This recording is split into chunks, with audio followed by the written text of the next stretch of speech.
नमस्कार दर्शक बंधु कन्यादान सीरियल देखिए जबरदस्त सीन अच्छी एबे पुणी थरे आराध्या अर्जुन को क्षमा करी से झीर चाल सबू जानी पारिले।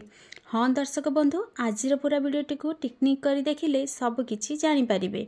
दर्शक बंधु आपण मानकर प्रिय सीरियल कन्यादान सीरियल देखा पाइबे जे अर्जुन आराध्या पाखक जिबे से झील से नाटक करुथिबा झील भी आराध्या पाखक जाइथिबे। तापरे अर्जुन आराध्या को कहिबे किए विश्वास करंतु कि न करंतु एटलिस्ट तमे तो मते विश्वास कर आराध्या मु सत कहूँ आराध्या ए विषय रे मु किछि भी जानिनी। तापरे आराध्या अर्जुन को कथा सुनी से झील आगरे नाटक करी कहिबे एबे सब रास्ता क्लियर हो गला आउ किछि भी प्रॉब्लम नाही।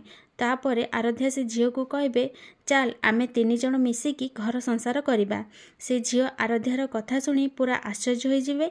एबे दर्शक बंधु कन्यादान सीरियल कौन से झील आराध्या कथा शुणी तांको सहित तांको घर को जीव कि नहीं कमेंट माध्यम रे जणी दियंतु। आज संध्या 6:30 रे देखंतु कन्यादान।